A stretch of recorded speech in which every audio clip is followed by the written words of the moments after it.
Well, there's probably no closer ally for Alberta on energy files than Saskatchewan Premier Brad Wall. He could probably win a majority in either province given his dominating popularity in his home province. He joins me from Regina.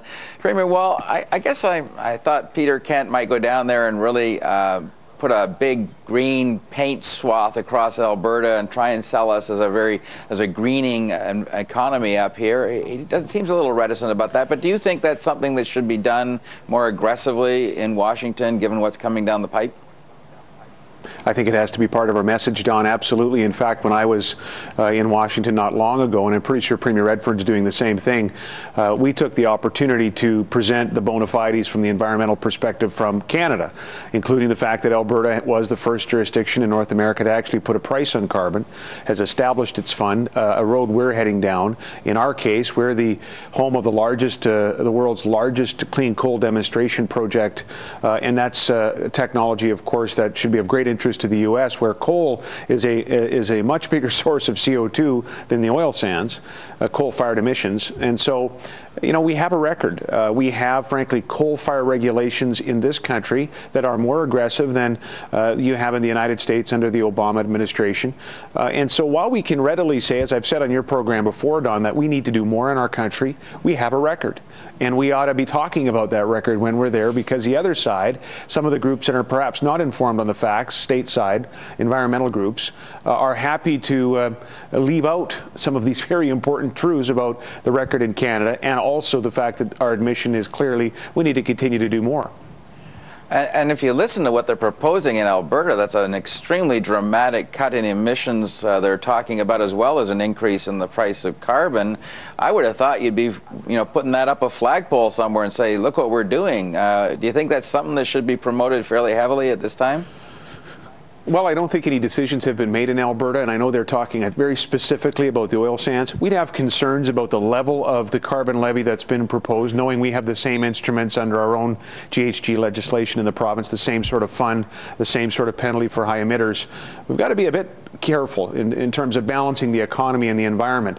And I know that Alberta's canvassing its options with respect to oil sands specifically, and so it's probably not at a point where either the federal government or the Alberta government can say, look, here's what we're doing, because I think this is all sort of under discussion there, although I hesitate to speak for them. Do you worry what the reaction in Canada is going to be if the White House ignores the governors and the State Department environmental assessment and turns down the Keystone permit? I do. I think it'll have an impact on the relationship. You know, especially as the facts become known. When we were in Washington, you know, I was trying to point out to audiences that, in terms of speaking engagements or even just one-on-one meetings, that there are 81 pipelines today that go between our two countries that carry oil and gas, and have done so successfully for a very long time, as I said, maybe a little bit glibly, right under Daryl Hannah's nose.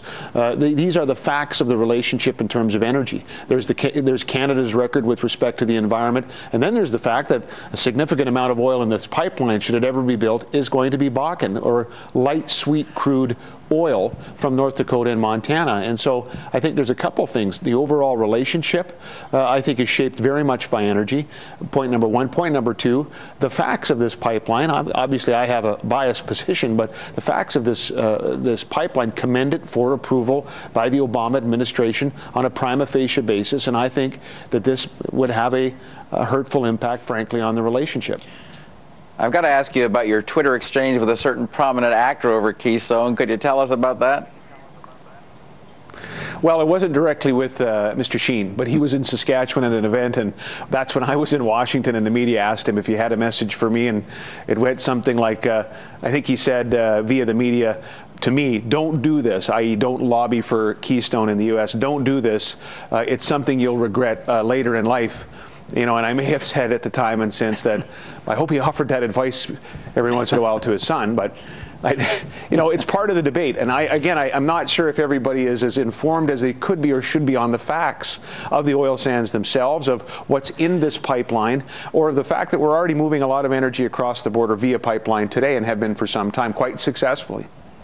While I have you, I want to talk about labor law that's in the books in Saskatchewan. You know, it's the cradle of organized labor out there, yet this bill 85, I believe, is on the verge of passing.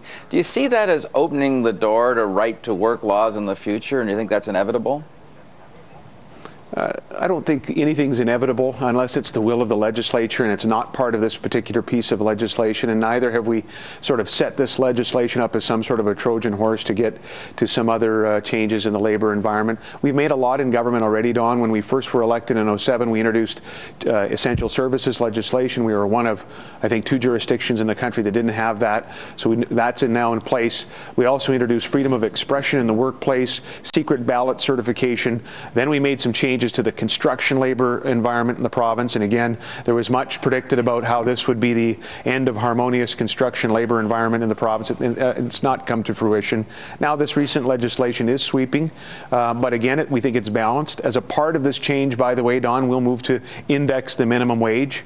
That's reflective of the balance that we're talking about here, but you know, we think the changes that we want for the province will ensure that we're competitive, that we have legislation fair to both sides, but that ensures that our economy is competitive, because we have to obviously compete in that global economy. I got to ask you finally, an Angus Reid poll, Chris and you, Canada's most popular premier, 64% approval. 2/3 of those who are evidence say you're doing a great job. Any advice for the BC's Christy Clark or Newfoundland's Kathy Dunderdale? They're down at 25%. Oh gosh, no. I would just say this. I think I've said it on your show before, Don. Angus Reid keeps phoning my mom and dad. I'm convinced of it, because when I was at home, I'm sure I only ever had about a 60% approval rating. Well, it's a long way to your next election, so it's a challenge to hold it. Premier Brad Wall, always a pleasure having you on. It is. All the best.